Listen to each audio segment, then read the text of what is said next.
Jacob Unruh of NewsOK.com here with a Oklahoma City Dodgers update. We are joined with Alex Freedman, the voice of the Dodgers. He is in Memphis right now, currently sitting in the press box getting ready for tonight's game. Alex, thanks for joining us.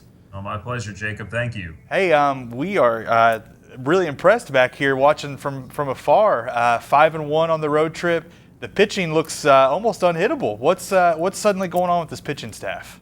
Yeah, it's been incredible so far, really, regardless if it's the first 6 games of the year or any 6 game stretch, to only give up 6 runs. Think about it this way.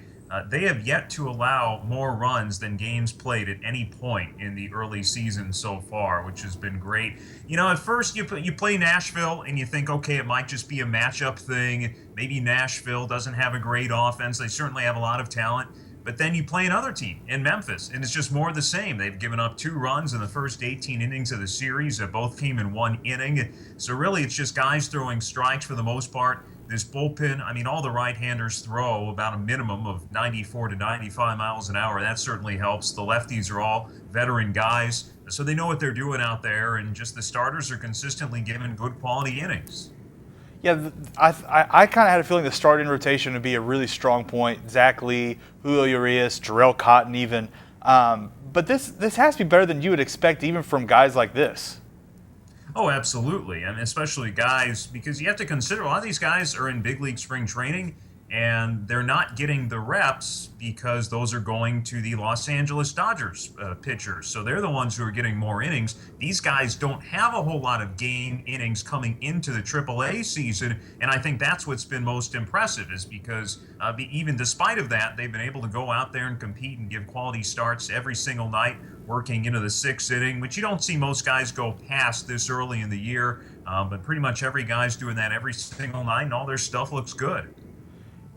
The question you have to ask, can they keep it up? It seems kind of far-fetched to think they can keep this up, but what do you think about moving forward with this staff? Yeah, you're not going to have a sub-1 ERA for the rest of the season. At some point, you know, you're going to run into a team that's able to dink and dunk hits in there and be able to get a few runs out of it. But the fact is this team doesn't give up a lot of walks. They have not given up a home run, and really they've maybe had 2 close calls to even having an opponent hit a home run this entire season so far. And it's not like they're playing at these really pitcher-friendly parks where it's impossible to hit home runs either.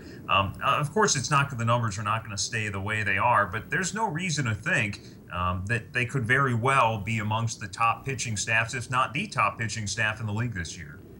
Is there a surprise on the staff for you so far? Maybe you've seen these first 6 games?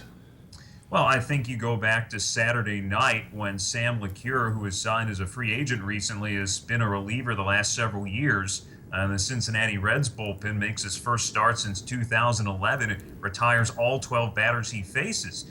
Wasn't dominating by any means, you know, pitching mostly in the high 80s, low 90s, but again, an older guy, knows what he's doing, knows how to pitch. I think 4 perfect innings from him was definitely not foreseen. And then Julio Urias, 5 scoreless with 9 strikeouts, given what we saw last year at the end of the AAA season. Again, I didn't think that was very indicative of how well he would pitch this year, but to go out the way he did on 2 nights ago, and again, those 5 scoreless innings, just 4 hits allowed, no walks, 9 strikeouts, and just blowing stuff by guys at some points, really stuck out.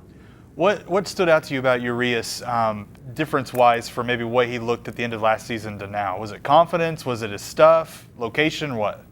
I think it was a combination of all of that. I think it's best maybe said by the pitching coach, Matt Hergis, who talked about it after the game and said, there were a couple situations in that Memphis game. They got a couple of back-to-back hits, and when he had them in Tulsa last year, Urias, in terms of his body language and composure, would start to slip a little bit.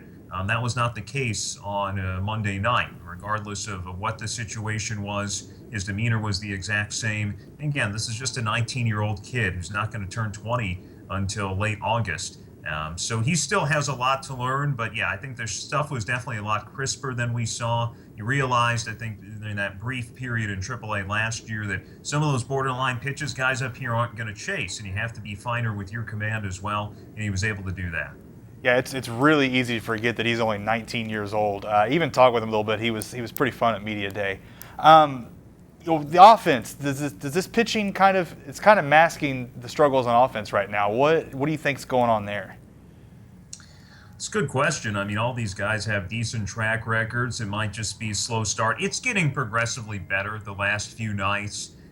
The strikeouts are starting to cut down a bit. There have been some high strikeouts in some games so far, but those are being cut down. I think guys, it's just they make more contact. That'll be better. Last year this team didn't hit all that well. It's not a very high average. In fact, the team's lowest team average for a season since joining the PCL in 1998. But they were able to hit home runs. Didn't strike out a lot. Just a team that put the ball in play a lot. Necessarily didn't collect hits. So I don't think this team is going to have that same kind of power this year. But we'll see how it progresses. Talking with hitting coach Sean Wooten, he says first week he doesn't put any stock in it, whether a guy's hitting 500 or he has yet to get a hit. Everyone's just kind of getting back in the routine and in daily grind of things. Yeah, last year that's kind of an overlooked part is that they didn't hit great at times. Like you said, they had power. Some of those guys are back necessarily, but some of them aren't. But Corey Brown's supposed to provide power, and it seems like he's coming alive. What have you seen from him? Solid contact pretty much every time he's coming up to the plate. These last 4 games, hitting close to a 500 during that time. And, before it was just a lot of swings and misses, as was the case with a lot of teams. Or a lot of guys on the team, I should say, in that Nashville series. But Corey Brown seems to be seeing the ball really well. Even when he's making outs, he's hitting the ball well. So that's certainly a good sign. How's I've got to ask if you got your meet and 3 in Nashville there. I know we've talked about that before and how that's one of the best parts of Nashville. Yeah, absolutely. Went to Arnold's, absolutely have to. It is by far my favorite place to eat, to go anywhere in the Pacific Coast League. I do meat too. I'm not a huge eater, I guess, but I did meatloaf with sweet potatoes and white beans and a slice of pecan pie, and it was just it was wonderful as always. Oh man, I've been there once, and it's quite the place. You need to try. I think it's Party Fowl around the corner there. Some hot chicken and things like that at a nice place. It's really good scene there around Nashville, and of course Memphis has some good barbecue places too. So. Yeah, this is a good trip. 2 really good spots, 2 good stadiums, and plenty of places to eat, like you said. All right. Well, hey, thanks for joining us, Alex, and we'll see you in a couple days when you guys get back at the ballpark. All right, sounds great, Jacob. Thank you.